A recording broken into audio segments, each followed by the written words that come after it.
معاملے میں آپ دیکھیں نبی پاک علیہ السلام نے ہر معاملے میں کہا ہم نے ان کے طریقوں پر عمل. وہ 10 محرم کا روزہ رکھتے تھے, فرمایا تم ایک ساتھ بڑھا لیا کرو, 9 کا رکھ لو یا 11 کو رکھ لو.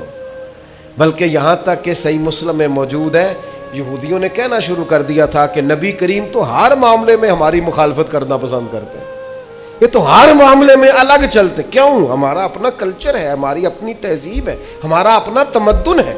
ہم اس دین کے ماننے والے ہیں جو یہ بھی بتاتا ہے سلام کیسے لینی ہے, اور یہ بھی بتاتا ہے کتنی دفعہ لینی ہے, اور یہ بھی کہتا ہے دروازے پہ جانا ہے تو دروازہ کھٹکھٹا کے دروازے کے سامنے نہیں کھڑا ہونا, تھوڑا سا ہٹ کے کھڑا ہونا ہے. اور یہ بھی کہتا ہے کہ کسی کے گھر جانا ہے تو دروازے میں کوئی سوراخ ہو تو اندر نہیں جھانکنا.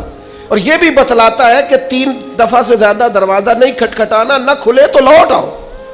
جو دین ایک ایک بات کھول کر بیان کرے, جو یہ بھی بتائے روٹی کمانی کہاں سے ہے,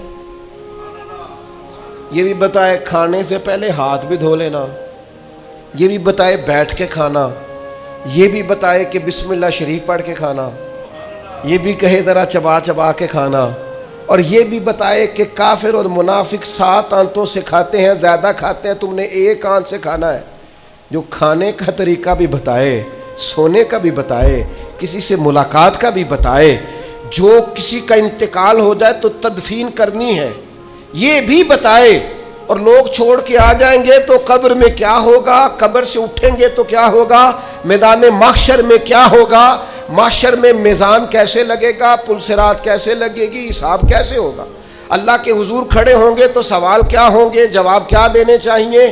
جو یہ بھی بتائے کہ اللہ تبارک و تعالیٰ قیامت میں عدل کیسے کرے گا, اور یہ بھی بتائے کہ اپنے بندوں پر فضل کیسے کرے گا. جو دین یہ بھی بتلائے کہ قیامت والے دن جب گناہگار میدان محشر میں پریشان ہوں گے تو ایک کالی زلفوں والے محبوب آ کے سفارش بھی کریں گے, ان کی سفارش مانی بھی جائے گی, ان کے کہنے سے گناہگاروں کو چھوڑا بھی جائے گا. پھر لا یستوی اصحاب النار و اصحاب الجنہ اصحاب الجنتی ہم الفائزون. جو بتائے کہ جب جنت میں چلے جائیں گے تو کامیابی ہوگی.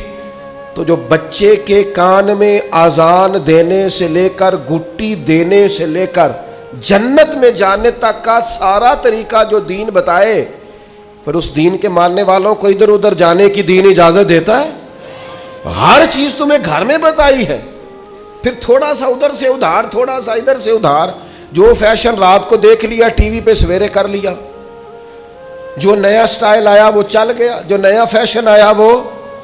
آپ نے ناراض نہیں ہونا, ویسے میں نے اتنے کچے خیالات کے لوگ بھی اپنی زندگی میں دیکھے ہیں جو اس بات پر بحث کر رہے ہیں کہ یہ فیشن جب آیا تھا سب سے پہلے میں نے بنایا تھا. کیا قوم ہے, کیا تبصرہ ہے, کہاں جیتنا چاہتی ہے.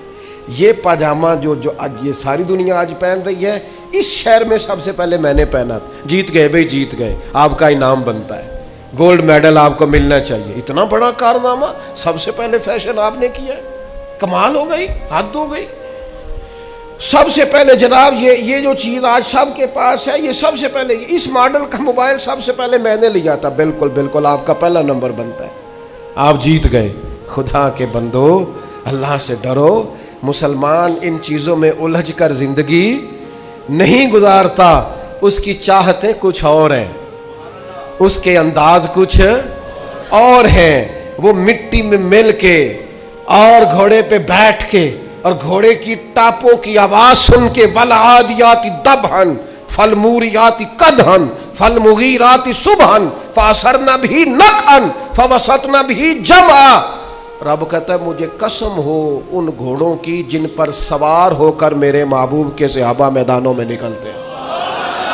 یہ شان ہے مسلمان کی, اس میں اندر ولولہ ہوتا ہے, اس کے رنگ کچھ اور ہوتے ہیں, اس کے انداز کچھ اور ہوتے ہیں. وہ مجمع دیکھ کر پریشان نہیں ہو جاتا, اس کو نئی گاڑی مل گئی تو اسے وہ کامیابی نہیں جانتا.